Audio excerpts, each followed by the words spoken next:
Hola, buenas tardes y bienvenidos al Barcelona Global Duets, este diálogo entre dos barceloneses, uno residente en Barcelona y otro miembro del International Council, la red de socios barceloneses por el mundo y que alberga ya a más de 160 profesionales.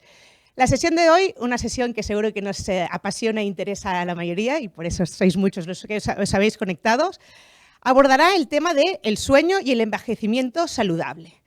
Para ello tenemos a dos de los máximos expertos. Aquí en Barcelona y en la sala de Barcelona Global tenemos al doctor Antoni Esteve. Antoni Esteve es presidente y fundador del Instituto del Sueño Ad Salutem. Además, es presidente del Instituto Goodman y miembro numerario de las Reiales Academias de Medicina y Farmacia, entre otras cosas. Y desde Stanford, en California, tenemos al profesor Luis de Lecea, uno de los máximos investigadores. Él es profesor del Departamento de Psiquiatría y Ciencias del Comportamiento en la Universidad de Stanford. Muchas gracias a los dos, un lujo teneros. Como en los nuevos duets, esta nueva etapa de Barcelona Global y en colaboración del The New Barcelona Post, contamos con la moderadora, la periodista y fundadora de la agencia The Creative Agency, Viviana Vallvé. Muchas gracias a los tres. Será una gran sesión. Gracias a los que estáis conectados hoy, también a los que estáis en la sala de Barcelona Global. Recordaros que será una sesión de 1 hora, los 40 primeros minutos de diálogo y luego pasaremos a la tanda de preguntas. No sin antes daros las gracias y pasar la palabra a Mercè Conesa, la directora general de Barcelona Global. Muchas gracias, Ana. Gracias a todos los que estáis aquí y también a los participantes. Para Barcelona Global es una sesión fundamental porque además, entre otras muchas cosas, tuvimos la oportunidad con nuestros socios de visitar la Fundación Pasqual Maragall y uno de los factores relevantes ante la protección en relación a cualquier posibilidad de desarrollo de demencias es precisamente tener una buena higiene del sueño. Yo creo que los dos ponentes nos van a hablar de esta cuestión que es importantísima, relevante, y solo quiero recordaros, tanto para los duets podéis venir a nuestra sede en Barcelona Global, aquí en Barcelona, Travesera de Gracia 17, pero también los podéis seguir en streaming a través de esta alianza que hemos hecho con el New Barcelona Post, pero también podéis apuntaros a nuestras actividades como esta, en la que participó Antoni Esteve visitando la Fundación Pasqual Maragall. Nada más, tener muy buena tarde y que sea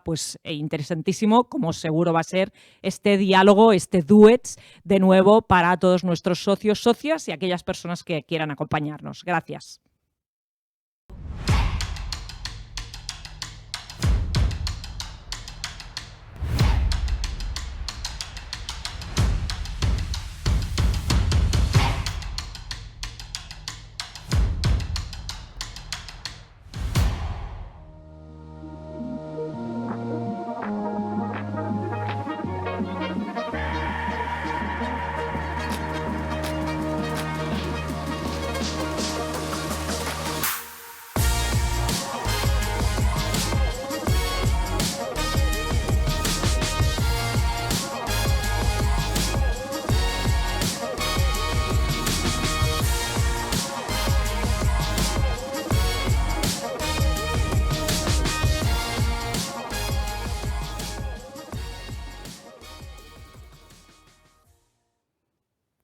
Muy buenas tardes a todos los que nos estáis viendo desde casa, a todos los aquí presentes y sobre todo muy buenas tardes y muchísimas gracias al doctor Antoni Esteve y al profesor Luis de Lecea, que lo tenemos aquí conectado. Buenas tardes, ¿cómo estáis?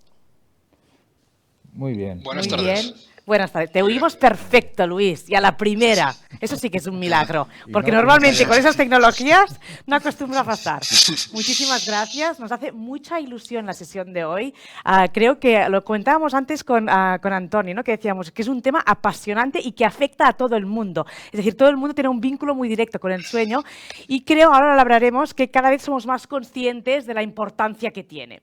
Antes de nada, quería proponeros a todos vosotros que cuando estéis viendo la sesión, sesión. Si os surgen preguntas, ideas, las podéis anotar, las podéis escribir y en este número que hay sobreimpreso aquí las podéis enviar porque después de esa primera charla, de esa primera parte de conversación con ellos dos, abriremos también turno de preguntas para que todas vuestras dudas puedan ser también valoradas.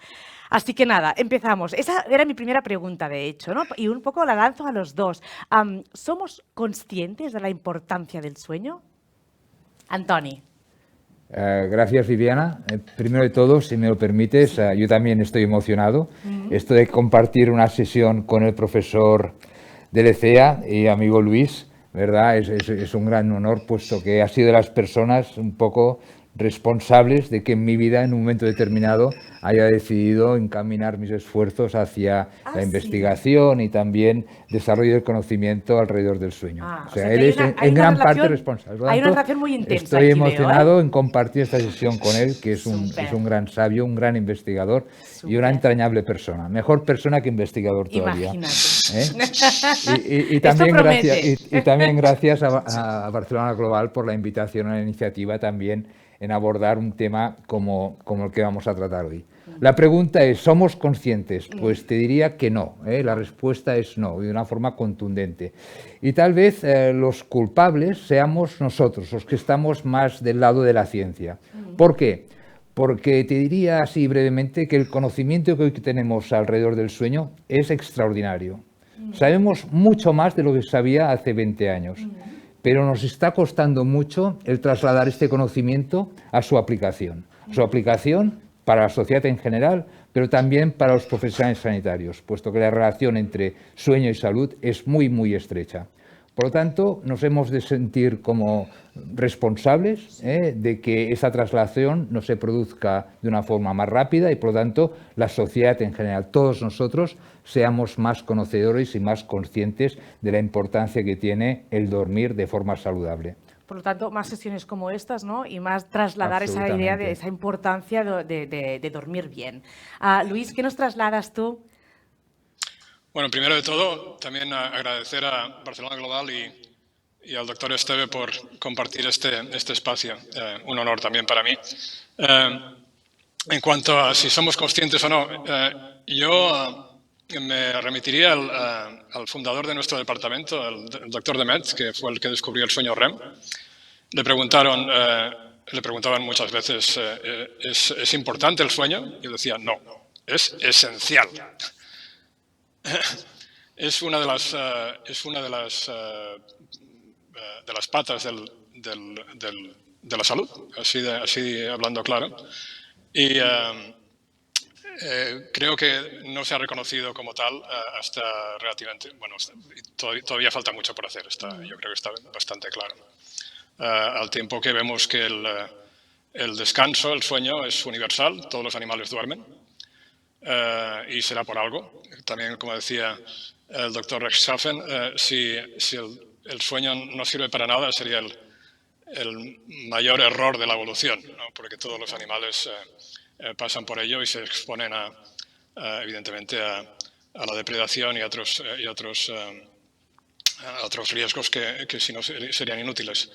Así que sí, la importancia del sueño es sencillamente esencial. Vamos a otra para ponerlo al principio bien claro, pero ¿qué es lo más importante sobre el sueño? ¿Qué es esto que lo hace tan esencial? ¿Sigo yo? Sí, perfecto. Me parece, Diana, muy bien.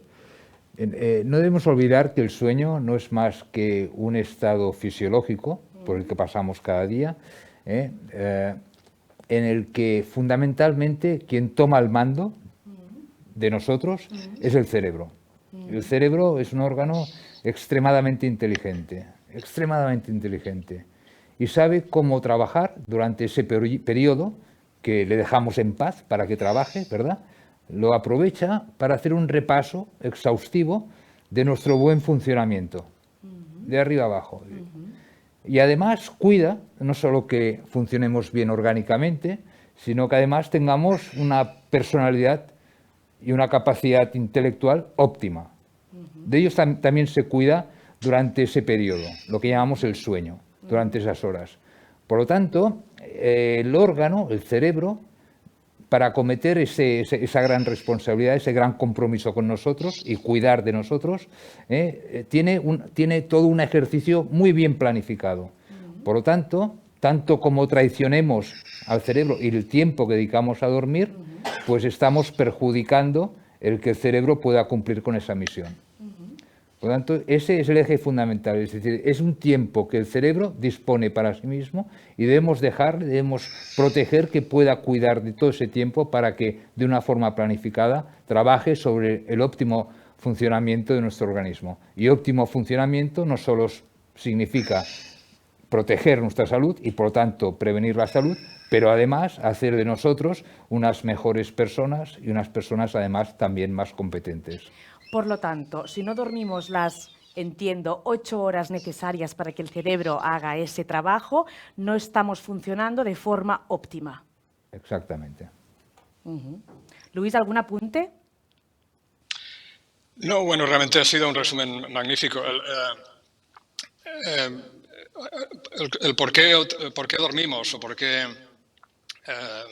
todos los animales duermen es todavía la pregunta del millón. No sabemos exactamente por qué. Ahora hay bastantes teorías, bastantes hipótesis que están siendo apoyadas por ahora mucha evidencia experimental acerca de la función reparadora del sueño y qué es lo que realmente ocurre tanto a nivel celular de nuestras neuronas como a nivel del organismo. Como decía el doctor Esteve, es una oportunidad que usa el organismo y el cerebro en particular para realocar recursos y evidentemente si no dormimos lo suficiente, pues estos recursos no se reemplazan de la manera adecuada y tienen consecuencias. ¿Qué consecuencias? Una larga lista, ¿no? Me imagino. ¿Algunas así a nivel general? Bueno, hay consecuencias a nivel neuronal. Se acumulan daño neuronal, se acumulan errores en el ADN, se acumulan errores, entre comillas, metabólicos. Se acumula una carga inmunológica importante. O sea, durante el sueño se reemplaza, se restablece un equilibrio inmunológico muy importante. Como consecuencia de ello, por ejemplo, la falta del sueño resulta en inflamación crónica y eso, evidentemente, para eso el cerebro responde de varias formas. Se intenta defender de esa inflamación y esto, como decía, pues también tiene consecuencias a largo plazo. Pero eso es solo un resumen. Dormimos un tercio de nuestras vidas. Claro. Como puedes comprender, pues eso afecta realmente toda nuestra actividad, toda nuestra actividad fisiológica. Vosotros que sois tan conscientes de la importancia de dormir bien, ¿dormís bien y las horas necesarias? Intentamos hacerlo. Intentamos ser respetuosos con nuestros hábitos, nuestras costumbres y por lo menos en mi caso, déu-n'hi-do, que decimos en catalán, ¿no? Lo consigo en buena medida. Déu-n'hi-do quiere decir que intentas mantener esas 8 horas, ¿eh? Sí, entre 7 y 8 horas acostumbro a dormir. ¿Qué es lo? Porque hay si te pones a internet a navegar, ¿no? E intentar, ¿no? Eso, cómo dormir mejor, ¿no? Hay miles y miles y miles de páginas que te dan 1000 trucos, digamos. Lo más importante, entiendo, es el espacio que le dedicas a esto, ¿no? Son las 8 horas. Bueno, fundamentalmente el dormir las 8 horas también significa el tener una vida ordenada. Totalmente. El resto de las 16 horas, ¿verdad? Y esta vida ordenada significa el guardar buenos hábitos, el cuidar de que efectivamente no cometemos excesos en ningún sentido. Ni siquiera hacer más ejercicio del que nuestro cuerpo puede de una forma u otra aguantar, ¿verdad? Y por lo tanto también me refiero a los hábitos nutricionales, nutritivos, que hay que guardar buenos equilibrios, tener una vida social activa, etcétera, etcétera. Esto, digamos, que son los hábitos de por sí ya conocidos. Pero también es importante que cada uno conozcamos cuáles son nuestras necesidades, porque cada uno de nosotros somos distintos.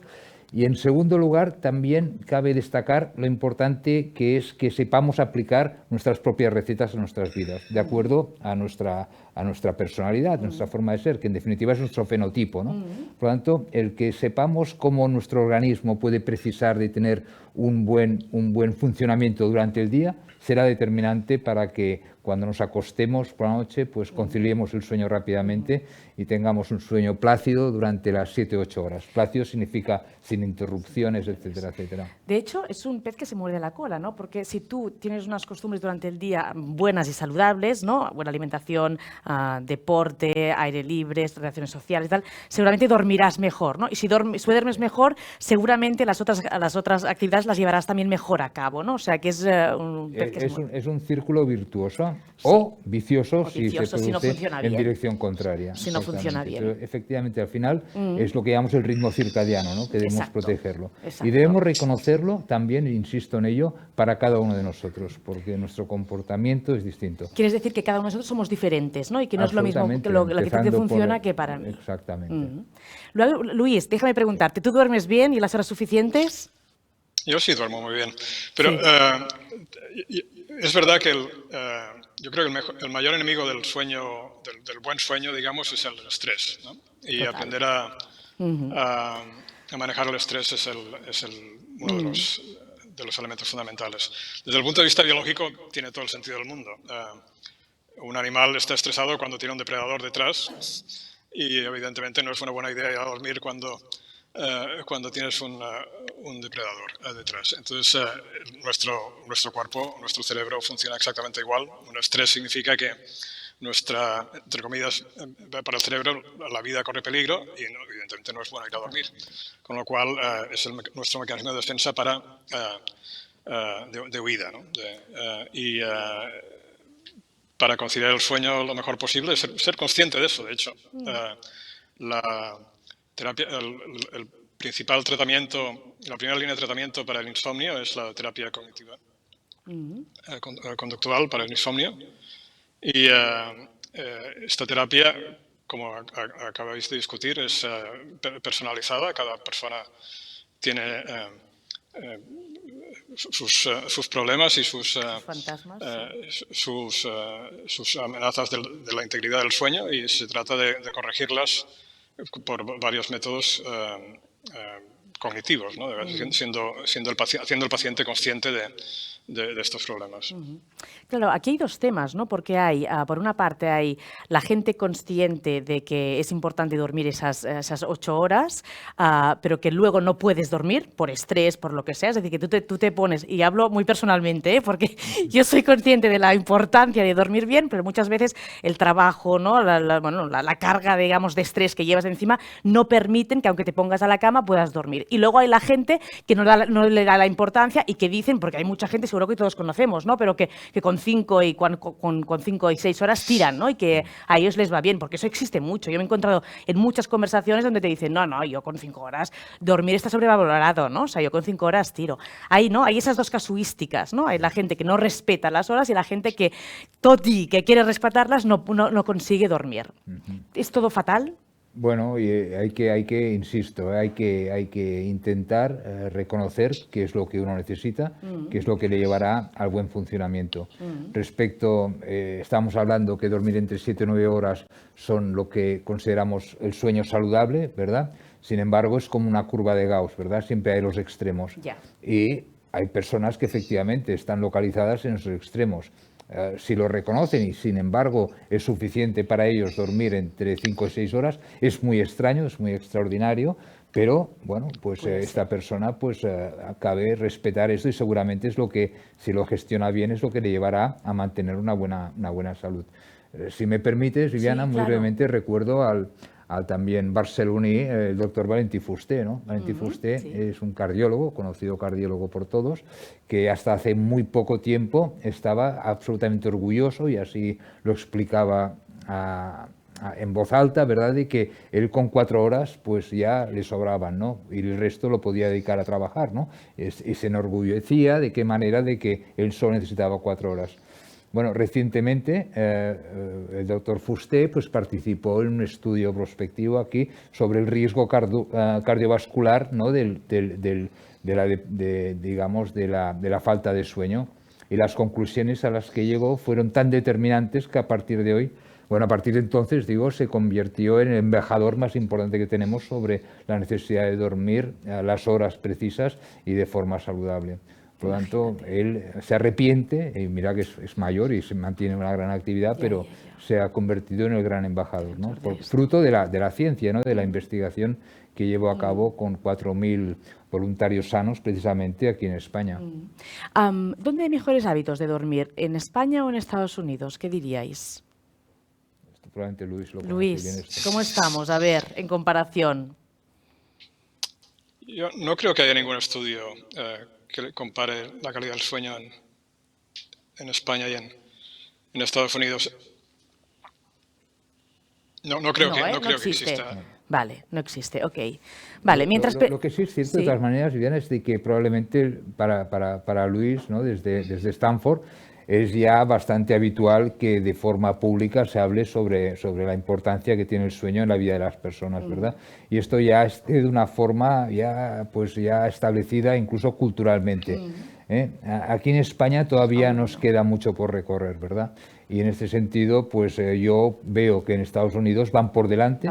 La investigación que hace Luis aquí en España no se hace. Y esto es fruto también de que, bueno, Luis hace grandes proyectos de investigación alrededor del sueño porque recibe fondos importantes, y esto significa que la sociedad americana cree en la importancia que tiene el sueño para nuestras vidas y por lo tanto está decidida a apostar. Totalmente. Aquí todavía resulta ser una aspiración. ¿Qué podemos hacer para conseguir mejorar en esto? ¿Cómo podemos hacer a los ciudadanos más conscientes? Bueno, pues hay que hacer una buena promoción y sana promoción sobre la importancia que tiene el sueño, que pasa, a mi modo de entender, por un proceso educativo que empieza no en las facultades universitarias, sino que empieza en la escuela, ¿verdad? Claro. Y ahí está. Tan pronto pues seamos capaces de darle esta importancia que permita incorporarlo en los programas de estudio, etcétera, etcétera, de enseñanza, no de estudio, sino de enseñanza ya, pues mejor, ¿verdad? De hecho, de la misma manera, ¿no?, que enseñamos a nuestros niños a lavarse los dientes, leer un cuento y tal, ¿no?, les tenemos que dejar entender la importancia de dormir bien. Claro. Aunque es verdad que los niños en general duermen bien, ¿no? Bueno, no sé. Aquí también es un tema interesante, ¿verdad? Luis, mira, pues mira, me interesa. Bueno, ¿Cómo duermen los niños? Bueno, los niños con espectro autista, por ejemplo, duermen muy mal. Hay varias condiciones pediátricas en las que los niños no duermen bien. Duermen más en general y evidentemente hay a lo largo de la vida hay una reorganización de los recursos del sueño y durante la infancia y adolescencia pues se suele dormir más, ¿no? Y es un periodo evidentemente de formación de circuitos neuronales, es un periodo, son periodos esenciales en la maduración del cerebro, ¿no? Y dormir bien en esa época es fundamental para tener un cerebro, entre comillas, sano en la edad adulta, ¿no?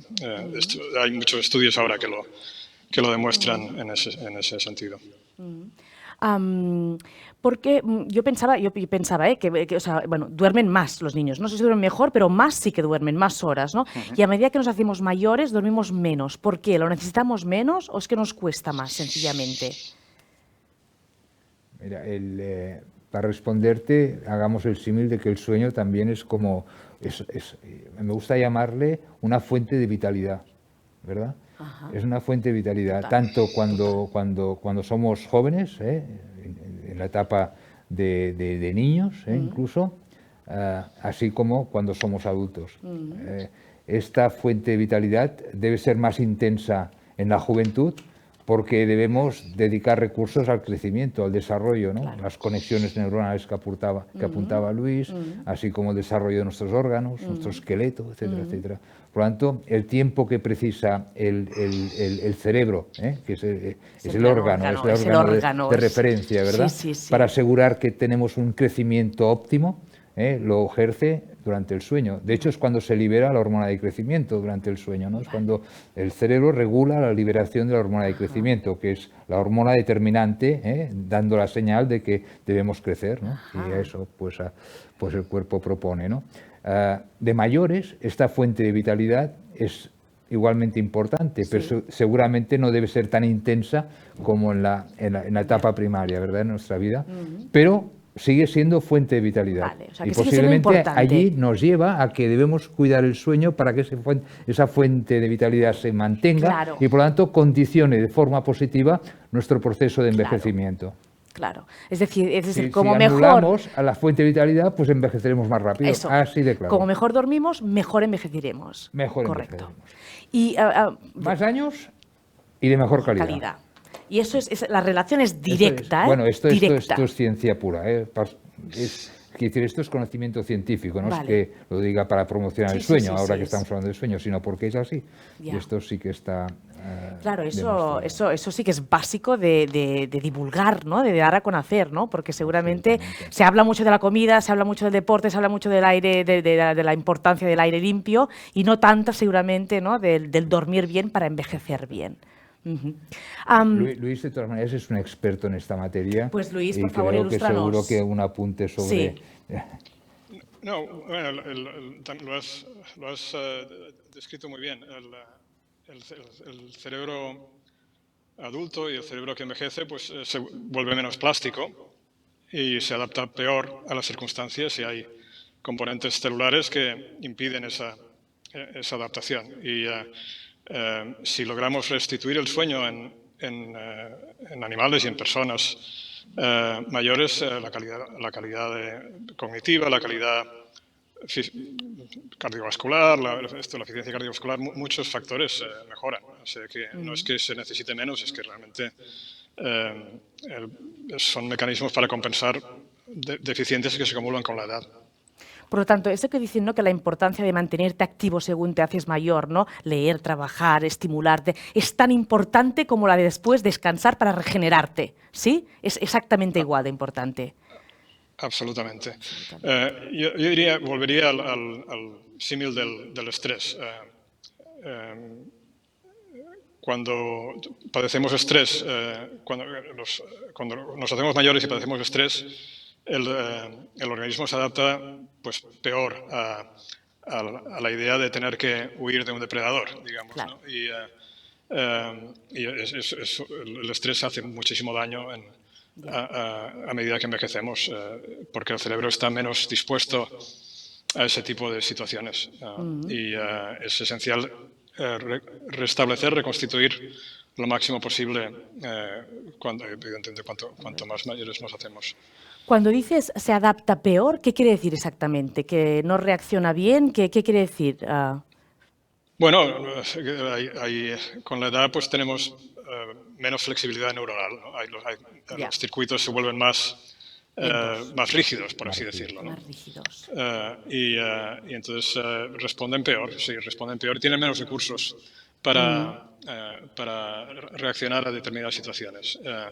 Tanto a nivel de comportamiento como a nivel neuronal, o sea, que cómo responden los circuitos neurales a determinados estímulos también se reduce con la edad.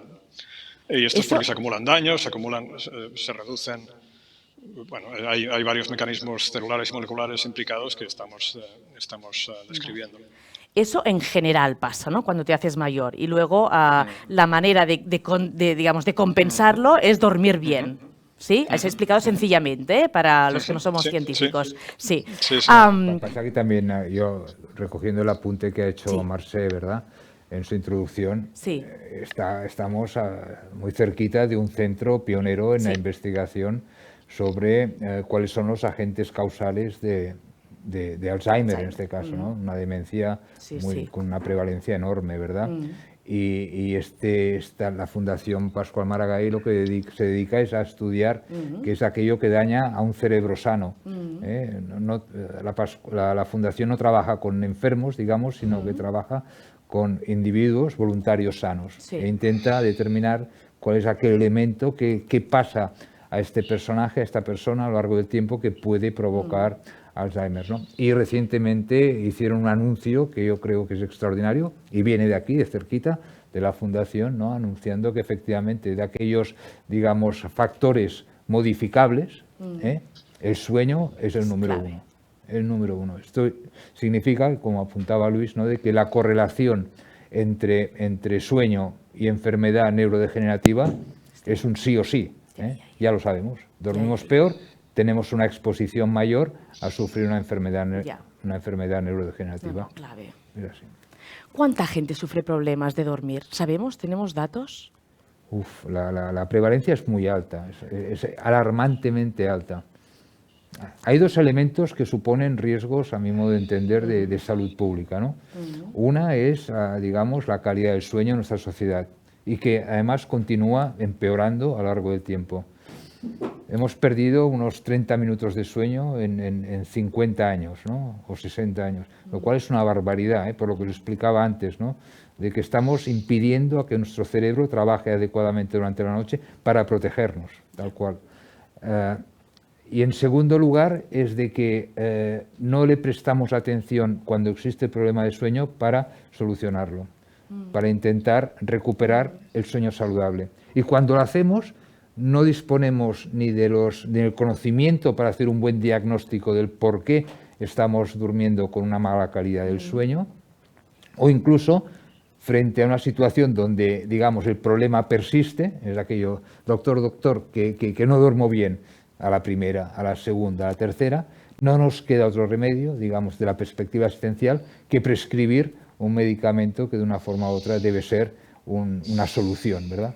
Una solución que lo es, porque son medicinas extremadamente positivas, son milagrosas casi, ¿no? Porque consiguen el efecto, es decir, que la persona duerma y además a corto son bastante bien toleradas, no tienen efectos adversos apenas. Sin embargo, sabemos también perfectamente que su uso continuado da lugar a serios problemas de salud.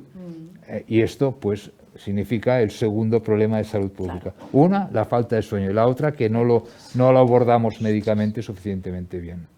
¿Y cómo lo solucionamos esto? Bueno, pues investigando por un lado, educando, formando por el otro y luego prestándole desde la perspectiva asistencial una mayor atención. ¿Cuál es la patología más frecuente del sueño? Luis. Bueno, parece que es la apnea obstructiva del sueño y luego insomnio, ¿no? Insomnio primario. Volviendo a tu pregunta anterior, hay estadísticas que dicen que un tercio de la población adulta sufre problemas de sueño en su edad adulta. Eso lo pone en una prevalencia realmente extraordinaria. Y también siguiendo el comentario del doctor Esteve, la cantidad de prescripción de recetas de hipnóticos es sencillamente descomunal, porque no hay otra. O la alternativa es terapia cognitiva conductual, que evidentemente no llega a todo el mundo. Es mucho más fácil recetar un hipnótico que alguien haga terapia durante unas 6 semanas, 8 semanas, o a veces más. Y además eso que no hay personal, es muy caro, no se hace. Y una receta de un hipnótico pues es lo más accesible que tenemos. Pero yo también incidiría en el punto de la educación. La educación puede mejorar muchísimo estas estadísticas, porque en cuanto eres consciente del problema y qué es lo que lo produce, ya el consumo de hipnóticos se reduce dramáticamente, ¿no? Y con ello pues los problemas derivados, ¿no? Yo creo que realmente estamos en un punto importante en establecer el sueño como un componente integral de la salud, tanto de la escuela como incluso en la escuela de medicina. Realmente es sorprendente la poquísima atención que se le dedica a explicar el sueño y cómo, no solo los mecanismos básicos, sino también cómo mejorar las terapias, ¿no? Bueno, es verdad que sobre dietas, ¿no?, que todo el mundo es consciente ahora, ¿no?, también de lo importante que es comer bien para vivir bien y mejor. Te abordan, hay muchos impactos, o sea, tú recibes mucha información sobre esto, ¿no? Creo que si esto, ¿no?, si fuéramos tan conscientes de lo importante que es el sueño también para nosotros, también existiría más soluciones, ¿no?, a nivel de sueño, ¿no?, para informarte mejor y poder aplicarlo mejor. Efectivamente. También hay un punto que no hemos tratado bien. Bueno, me gustaría preguntarte primero, Luis, lo de la terapia cognitiva, ¿qué es exactamente? Bueno, es un ejercicio de terapia en el que el paciente se le informa de cuáles son sus problemas de sueño. Se establece un diario de sueño para ver cuántas horas se pasa en la cama sin dormir, por ejemplo, reducir esas horas lo máximo posible y identificar cuáles son los factores que reducen su calidad del sueño. A veces puede ser pues, falta de ejercicio, puede ser un estrés continuado, puede ser también, y esto lo hemos descrito también en modelos animales, que hay una fase preparatoria de inducción del sueño que es realmente muy, muy importante. En los animales, por ejemplo, esto resulta en construir un nido. ¿No? Construir un nido es una fase de irse a dormir. Y resulta sorprendente la gente que le da poca importancia a cuál es el entorno en el que duerme. Una habitación desordenada, por ejemplo, sería uno de esos, no ayuda. En fin, hay cosas que estamos aprendiendo realmente, pues eso del comportamiento animal, que se podría traducir casi directamente al comportamiento humano. ¿Cuáles son esas fases? ¿Por qué están definidas? No hemos hablado, por ejemplo, de la exposición a las pantallas, porque eso no es una buena idea, no solo por la luz, sino porque las pantallas normalmente activan sistemas de alerta, de alarma en el cerebro que lo confunden y nos impiden conciliar el sueño. En fin, digamos, de eso se trata la terapia cognitiva del sueño. Vale, o sea, hacer consciente, ¿no?, de todas aquellas cosas que afectan tú. Porque luego tú puedes dormir durante 8 horas, pero puede ser que estas 8 horas tu calidad de sueño no sea óptima, ¿no? Que aquí hay un problema también, porque tú te piensas que estás durmiendo esas 8 horas, pero de esas 8 a lo mejor hay 4, ¿no?, que yo no entiendo científicamente sobre el sueño, pero que no estás descansando o que tu cerebro no está regenerándose al nivel que debería, ¿correcto? Muy correcto, sí. Vale. Esto, básicamente, si duermes 8 horas y te levantas con esta sensación de poco ánimo, ¿no?, de sentirte fatigado ya de entrada, es que algo no funciona bien, ¿no? Algo no funciona bien. Y por lo tanto merece la pena estudiar qué es aquello que está ocurriendo durante la noche que priva al cerebro de restaurar incluso las energías para acometer los retos del día, ¿verdad? Y seguramente, si haces estudios precisos, puedes llegar a determinarlo. También este cuadro es bastante común en las personas precisamente que se medican, ¿no? Porque el problema que tiene la medicación precisamente es de que duermes, pero no permite al cerebro el gestionar este proceso restaurador, reparador, en la medida que se precisa. Y puede acabar precisamente con este tipo de síndrome, ¿no?, de que duermes 8 horas, pero no descansas. No descansas. Me gustaría abrir la pregunta a la sala. ¿Cuánta gente de aquí duerme bien? Bien. Bueno, vamos a preguntar, ¿cuánta gente duerme mal? Que será más claro. 1, 2, 3, 4, 5. 5 personas, un 50, Espera que tomo nota, vuelvo a preguntar. No, pero es verdad, y que es un tema, bueno, a mí me afecta mucho también directamente. Ahora, por suerte, toco madera, estoy mucho mejor. Pero que sí que ha sido un tema recurrente y que lo notas, es decir, que no rindes como rindes cuando duermes viendo 8 horas. La semana pasada, precisamente, en una charla, hice una pequeña encuesta, pero, digamos, una pequeña encuesta, ¿verdad? Sí. Es en un hospital, no voy a decir nombres, pero en un hospital de actividad alta, ¿verdad? Y me di cuenta que con el personal sanitario, médicos y enfermeros y enfermeras, me di cuenta de que el 70% de los ahí presentes No duermen bien. no duermen Es bien. que es muy fuerte. No duermen También te bien. digo que esto no... es increíble, ¿verdad? Y esto, las personas que estaban allí escuchando, ¿verdad? Y te dices, cuidado, cuidado. Imagínate. Hemos de darle la vuelta a Es esta que es muy situación. grave. Es grave, yo Es creo muy que grave, sí, sí. sí.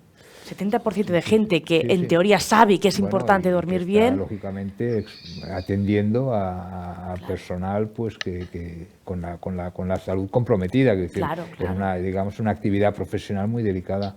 Hemos de Exacto, apoyar a los hospitales exacto. a recuperar precisamente esto, que el personal duerma bien. Pero lo mismo que en otras profesiones, pero especialmente en salud es importante, también lo es en otras profesiones, conductores, por ejemplo, Correcto. tanto sea de camiones, de máquinas, o personal que lógicamente también trabaja por la noche. Hay que ayudarles a gestionar los horarios, los turnos de noche y cómo esto afecta a sus biorritmos. Hay que ayudar a Claro, las personas aquí va. a dormir mejor. Y aquellas que tengan por razones profesionales pues la necesidad, ¿verdad?, de alterar sus biorritmos, pues ayudarles a que esto les afecte en la menor medida posible a su salud. Más allá de la educación, que entiendo que es el gran problema, ¿no? Porque digamos, no somos suficientemente, por lo que veo, conscientes de la importancia, ¿el estrés es el gran factor?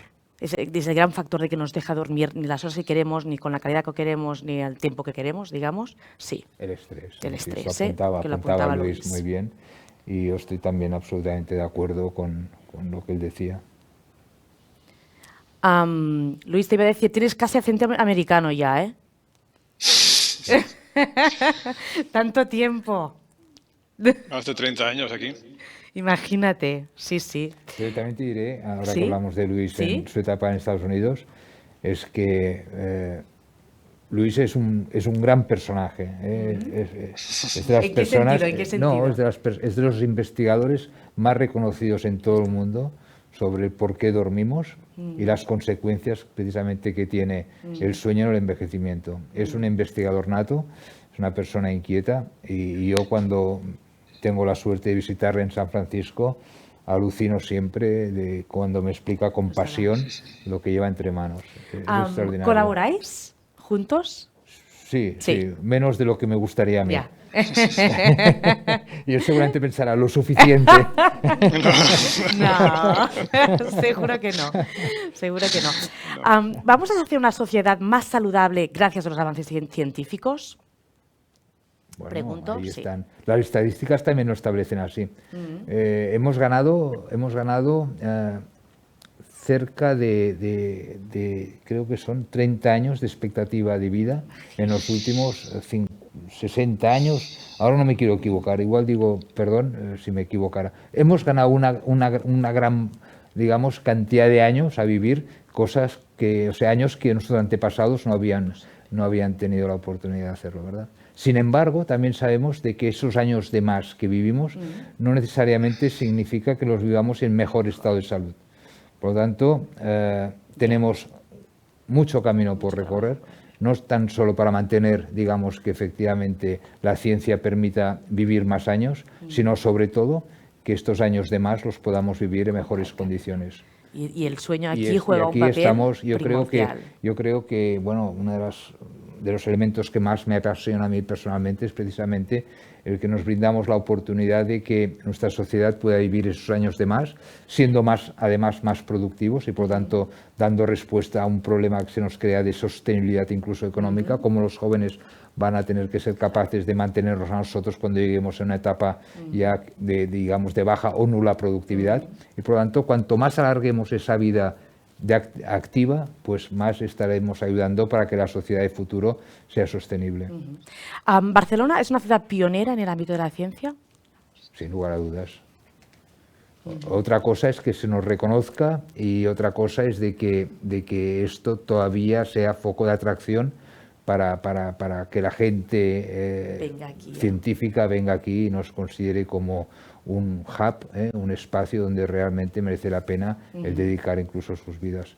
¿Cómo se nos ve desde Estados Unidos, Luis, en términos de posicionamiento a nivel científico? Bueno, indudablemente los esfuerzos de los últimos años se notan muchísimo. La capacidad que ha tenido Barcelona de atraer talento y de consolidar ese talento en instituciones científicas, y me refiero al BIST, al PRBB, al Parc Científic, a otros, es innegable, ¿no? Ahora Barcelona está en el mapa, digamos, y antes, hace unos años no lo estaba. Sí. No estaba. Hay mucho por hacer, por eso, mucho por hacer. Te iba a preguntar, ¿qué podemos aprender del sistema americano, de las grandes universidades como, por ejemplo, Stanford? ¿Qué podemos aprender desde aquí, desde Barcelona? Bueno, eso casi te lo trasladaría esa pregunta al doctor Esteve. Aquí lo que hay es, evidentemente, mucha inversión, mucha inversión, mucha flexibilidad. Yeah. Y un ecosistema que lleva mucho tiempo rodando, y entonces el ecosistema me refiero a innovación y científico, y realmente es un sitio, ¿no?, donde las ideas abundan y se pueden plasmar en proyectos que se pueden ejecutar. Esto me parece que en Europa, y particularmente en Barcelona y su contexto, las ideas sí abundan, pero los mecanismos para llevarlas a cabo pues, no son quizá tan eficientes. ¿Cómo lo ves, Antoni? Yo también soy positivo a la hora de hacer una lectura sobre las oportunidades que puede tener Barcelona, ¿verdad?, a la hora de reforzar su posición en el mapa mundial de la investigación, de la ciencia. Y es porque la experiencia durante los últimos años, especialmente años que nos han demostrado de que cualquier ámbito de la investigación requiere de un grado de especialización brutal, pasa por la colaboración. El reconocer que uno por sí mismo tiene un recorrido limitado, que ese grado de especialización lo podrá lograr hasta un cierto punto, pero que siempre será débil en otro, de al lado, y que también merece atención. Por lo tanto, esto abre la oportunidad de establecer, colaboraciones inteligentes, que sin lugar a dudas pasan a ser fundamentales para el éxito de cualquier proyecto de investigación.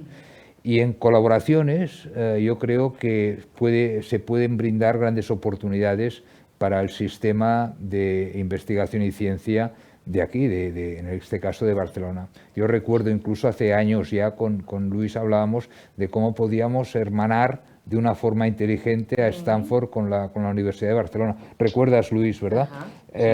Claro, esto lo hablábamos hace ya un montón de años. Bueno, pues por las razones que sean, lastimosamente aquella idea no cuajó, pero continúa siendo absolutamente contemporánea. Es decir, hoy hemos de pensar en este sentido, ¿no? En lugar de querer reforzar nuestra universidad en esta línea, oye, ¿por qué no creamos un puente allí? También, claro. Entonces yo pienso de que como tenemos esta mentalidad ciertamente abierta, esto puede crear grandes oportunidades. Bueno, lo tenemos aquí muy fácil con vosotros dos. Bueno, ¿no? Eso tiene que ser el principio de mucho. Modestamente, sí, sí. A ver, ahora he visto a mucha gente haciendo una coreografía que supongo que quiere decir que tenemos una pregunta. Vale, perfecto. Josep Sanfeliu, endavant, bona tarda. Gràcies, Josep Sanfeliu. La pregunta sería más para el profesor del ECEA. Yo soy Josep Sanfeliu, Savis Partners, somos un fondo de inversión en Health Technology y hace años que vemos mucha ciencia evolucionar. Barcelona está muy posicionada en campos en los que creo que puede aportar mucho a la neurociencia relacionada a la salud mental, pero también al mundo del sueño. ¿No? Hemos visto en años mucha fototerapia, luz de terapia para inducir el sueño, Oura Rings, ¿no? Aparecer sensores para medir y cuantificar y poder acompañar el sueño de calidad. Hemos visto pues, estimulación transcraneal o datos de electrodos que leen ondas cerebrales para... ¿De dónde va a venir la siguiente ola de ciencia y tecnología, profesor? ¿De qué disciplinas? Y si Barcelona, aparte del papel que el doctor Esteve juega en Barcelona en relación con el sueño, pero desde un punto de vista científico, ¿qué puede aportar Barcelona o qué crees que puede tener Barcelona para poder avanzar en la siguiente oleada de algo más eficaz, algo más real, más tangible, ¿no? Gracias. No, gracias por esa pregunta, magnífica. La siguiente etapa de innovación, yo creo que que lleva bastante tiempo haciéndose, pero quizá no con la eficiencia deseada, es fusionar la ingeniería de altísimo nivel, con sensores y wearables, nearables y una nueva generación de sensores muy eficientes con inteligencia artificial y para determinar un poco la calidad del sueño. Y el siguiente paso es la ingeniería de la intervención en el cerebro. Por supuesto, hemos oído hablar de Neuralinks, otras compañías que intentan modificar señales cerebrales a nivel invasivo. Eso no es aplicable a la población general. Bueno, espero al menos que no lo sea.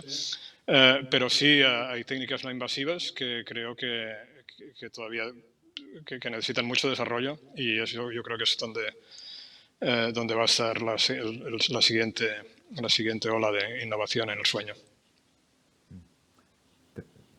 Creo que Ana quería apuntar algo. Adelante, Ana. Bueno, gracias a los dos porque ha sido una charla excelente. Yo soy Ana Máiquez, fundadora de Neuroelectrics. Nos hemos visto en Boston recientemente. Una de las preguntas que yo tengo que habéis hablado es el electroencefalograma o la actividad eléctrica cerebral, ¿no?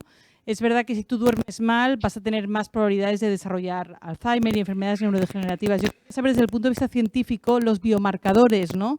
Basados en electrofisiología. Nosotros hicimos un estudio para Michael J. Fox donde hicimos 200 pacientes que tenían RBD, que es un desorden del sueño, ¿no? Como un predictor del Parkinson. Eso todavía está en la ciencia, pero me gustaría saber si tu marido duerme mal, ¿no? Si pensáis que realmente eso, la ciencia va a llevar a la conclusión de que también el sueño es un predictor, ¿no? De que realmente estás desarrollando, no un causante, sino un predictor, ¿no? De que vas a desarrollar una enfermedad neurodegenerativa. ¿Cuánto de lejos estamos de eso?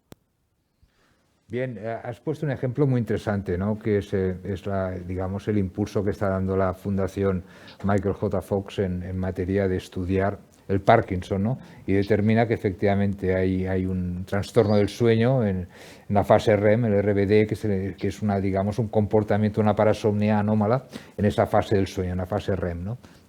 Para no entrar en detalles, es muy peculiar, ¿no?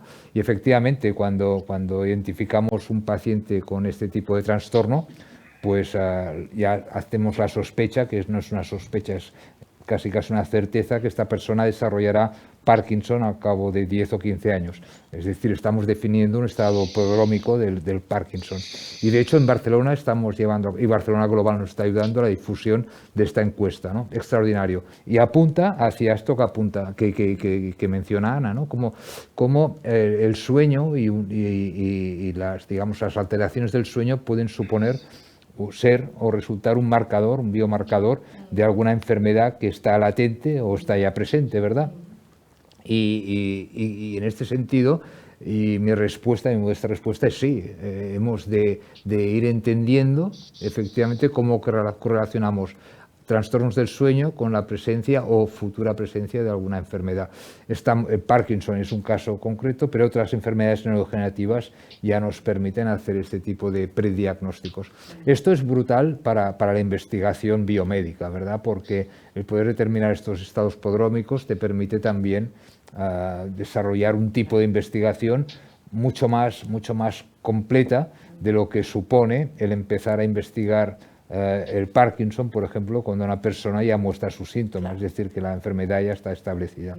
Por lo tanto, vamos en esta línea, estamos cerca también en Alzheimer, ya de determinar qué tipo de situaciones pueden estar directamente y estrechamente relacionadas con la enfermedad. Y esto significa que todavía queda muchísimo camino por recorrer, ¿no? Y seguramente Luis tiene alguna otra alguna otra información, ¿verdad?, que quisieras compartir al respecto. Sí, bueno, en el Alzheimer hay bastantes estudios que realmente extraen señales del EEG y de otros marcadores biológicos que aparecen 15, 20 años antes de que aparezcan los síntomas cognitivos, ¿no? También diría que el EEG nos dice, evidentemente, ha sido desde hace 50 años la herramienta para distinguir fases de sueño, pero también está claro que nos perdemos, que hay algo que el EEG no nos dice, ¿no? Basta recordar que casi la mitad de los pacientes que tienen insomnio dicen que duermen mal, pero el EEG dice que duermen bien. O sea, y esto no es una anécdota. O sea, esta gente duerme mal. Estos pacientes duermen mal, pero el EEG no lo detecta. Hay algo que nos estamos perdiendo.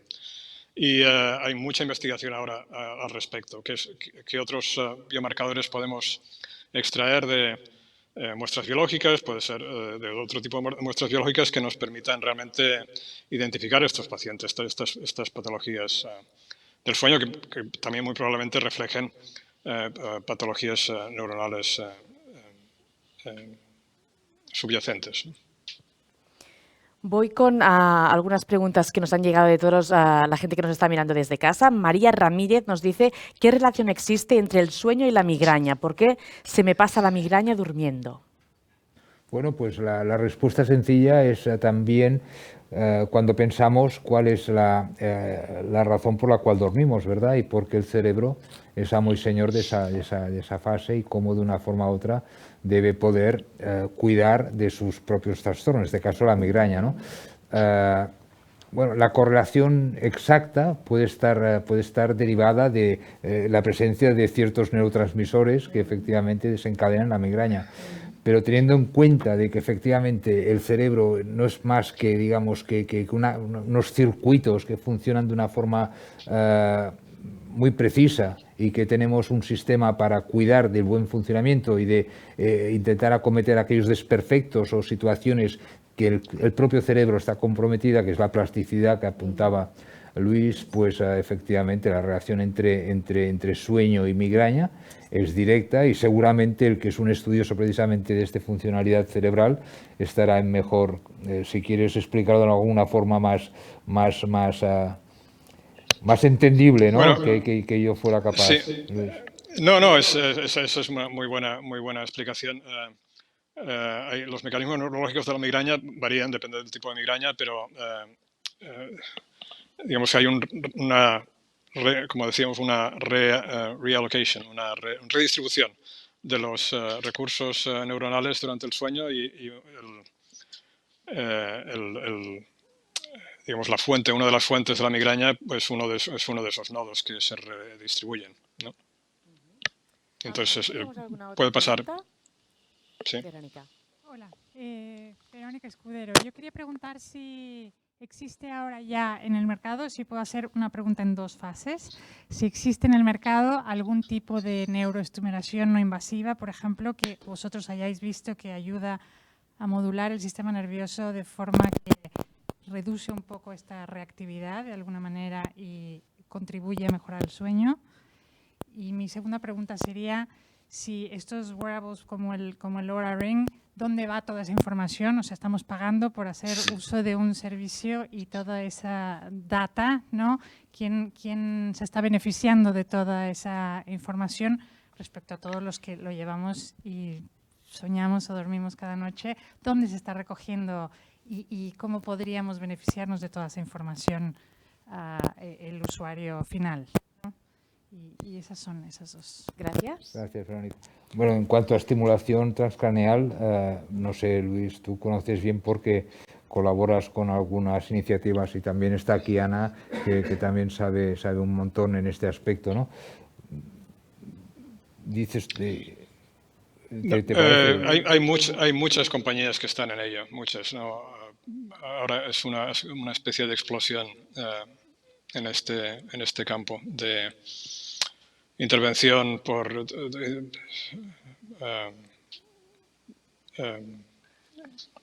estimulación magnética o estimulación eléctrica, ultrasonidos. Hay ahora muchas herramientas que intentan modificar circuitos neuronales, pero está claro y pueden o no ser exitosas en parte al conocimiento acumulado de cuáles son los nodos, cuáles son los circuitos neuronales que realmente nos hacen son el interruptor, digamos, del sueño, ¿no? Te podría dar una lista larga, de hecho la lista es larga, de compañías. En cuanto a la segunda pregunta, ¿cómo nos podríamos beneficiar de los datos que acumulan estas compañías? Pues yo creo que poniendo presión sobre ellas. O sea, lo mismo que Facebook y Google y todas estas compañías tecnológicas, claro, hacen uso de esa información y la comercializan entre comillas, a nuestras espaldas, ¿no? ¿Cómo podemos defendernos de ello? Pues, bueno, está claramente, hay un punto de presión del consumidor que yo creo que es efectiva. Y aquí, por ejemplo, pues está el caso de Apple, que está tirando hacia el otro lado, haciendo constancia de la privacidad de los datos. Y también, pues, yo creo que a nivel público, claro, aquí esto no existe, pero yo creo que en Europa sí se puede incidir que las administraciones públicas tengan acceso a esos datos, ¿no? Y eso creo que sería también otro componente de innovación. Muchísimas gracias. Sigo con alguna pregunta más que nos ha llegado desde nuestros espectadores. Montse Alou nos pregunta, ¿hacer la siesta cada día mejoraría nuestra salud? Sin lugar a dudas, una siesta sabia. Sin lugar a duda, qué maravilla. Sí. Absolutamente recomendado hacer una siesta de 10-15 minutos, no más, no exceder ese tiempo. ¿Por qué? Porque es una forma inteligente de permitir a nuestro cerebro hacer un pequeño reset, ¿verdad? Un reset que conviene para mantener los ritmos cronobiológicos, etcétera, etcétera, y poner en orden todo ese funcionamiento que debe tener lugar, lo que llamamos la homeostasis, durante el día para que llegue la noche y cuando nos metamos en la cama a dormir, nos pongamos a dormir. Es decir, para guardar ese buen ritmo de las 24 horas, el hacer ese pequeño break, darle la oportunidad al cerebro para hacer este pequeño reset, te puede alegrar muchísimo y mejorar tus condiciones durante la tarde y prepararte para dormir adecuadamente. Una pregunta. Incluso las empresas más punteras, entre ellas las tecnológicas que apuntaba Luis, de hecho ya tienen sus espacios adecuados, ¿verdad? Para que las personas puedan descansar estos 10-15 minutos en la etapa esta más sensible, ¿no? Que es cuando te coge la ñoña, ¿no? La pospandría después de la comida, pues eso. Yo creo que sí. Eso. Creo que Luis además esto lo ha investigado y por lo tanto... Es así, Luis. Seguramente que tiene una opinión mucho más la mía. Sí, pero no es para todo el mundo por eso, ¿eh? Hay gente, como habíamos discutido antes, hay gente que duerme 4 horas, hay gente que le va muy bien hacer la siesta, hay gente a la que no le va bien hacer la siesta. Porque la siesta, digamos, reduce un poco la presión de sueño, y si la presión de sueño constitutiva o basal no es muy fuerte, la siesta puede de hecho incluso hacer daño, pero en general sí es verdad que lo recomendaría si se puede hacer este pequeño reset. Sí. Si no se consigue hacer la siesta pero se medita 20 minutos, ¿compensa? ¿Cuenta? Sí. Meditar, o sea, meditar ¿los efectos de la meditación son similares a los del sueño? Podrían ser. ¿No? Bueno, podrían ser en cuanto al efecto, ¿no? No tiene que ver la meditación con el sueño, por supuesto, ¿no? Vale. Pero este efecto de desconexión, de reset, sí que puede tener lugar. Vale. ¿Estás de acuerdo, Luis? Sí. Pero no tiene nada que ver meditar con el sueño, ¿eh? Nada, o sea, no regeneras, ¿eh? No. Tener que ver sí que tiene que ver. Bueno, evidentemente, cuando meditas estás en una fase entre comillas, presueño, ¿no? A veces es diferente del presueño, pero es algo que si logras manejar bien, todo el mundo sabe, es magnífico, ¿no? Realmente poder recuperar energía y liberar estrés. ¿Sí? Vale, perfecto. Desde San Cugat nos llega otra pregunta de la mano de Jorge Bernat, que nos dice, ¿la ciencia o la medicina podrá llegar a sustituir el sueño? Yo creo que no, rotundamente no. Rotundamente no. Rotundamente no. Luis, ¿lo ves yo igual? Yo creo que es imposible. No, yo yo creo no que se debe ir contra la naturaleza. Yo soy de ese principio. Que no se puede ir. No, pero hay estrategias que en el mundo animal, ¿no? Digamos los delfines. ¿no? Los delfines duermen, pero con medio cerebro, ¿no? A la vez. De tal manera que pueden navegar todo lo que quieran. Y diría que si podemos manipular nuestro cerebro para que duerma con... No se puede hacer lo mismo, ¿no? Pero vamos, el sentido de redistribuir otra vez, ¿no? Los recursos durante el sueño, sí podríamos hacer el sueño más eficiente. Eso yo digo, estoy hablando como un poco de realmente ciencia ficción, ¿no? Pero sí, o sea, hay recursos en la evolución que nos permiten optimizar el sueño. Y también, por ejemplo, las aves migratorias no duermen durante 20 días, ¿no? Y luego recuperan el sueño. O sea, hay estrategias muy interesantes Vale. que nos podríamos usar para optimizar nuestro sueño. Vale, más preguntas. Todas las preguntas son buenísimas, ¿eh? Esta nos llega de Ana Huguet, de Barcelona, que nos dice, sois unos guionistas natos, dice, ¿nos podemos llegar a imaginar un futuro durmiendo sin una cama?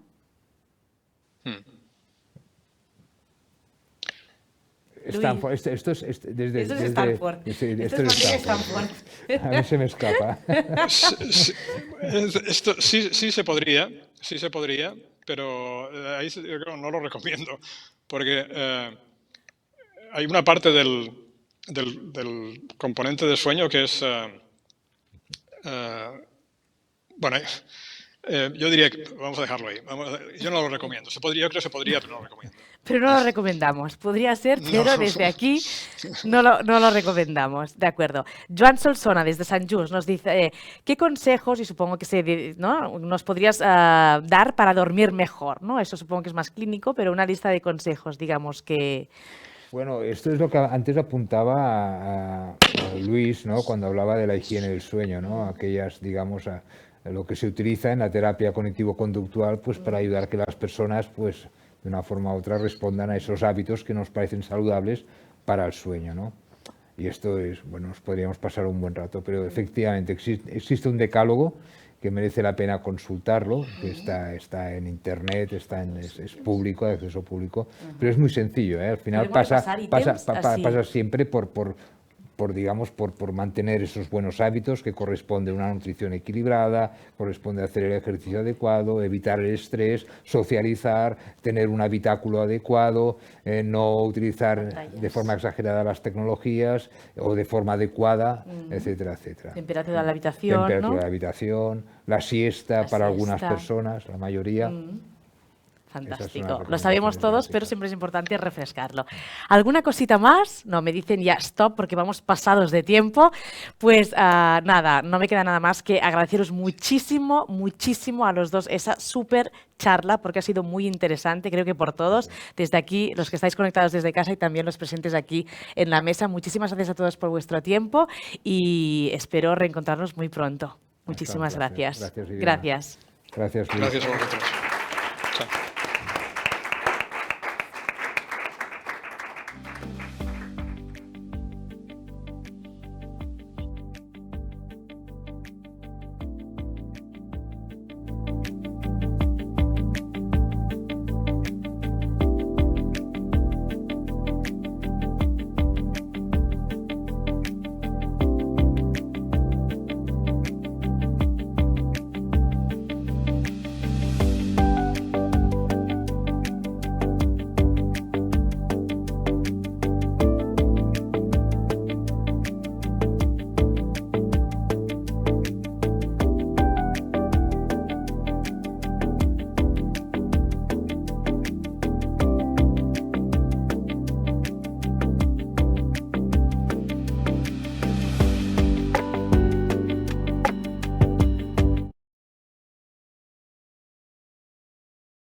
Ens sents, Lluís? Sí, Ah, sí, sí, vale. ho sento, ho sento. Vale, perfecte. No, que ens volíem despedir bé de tu,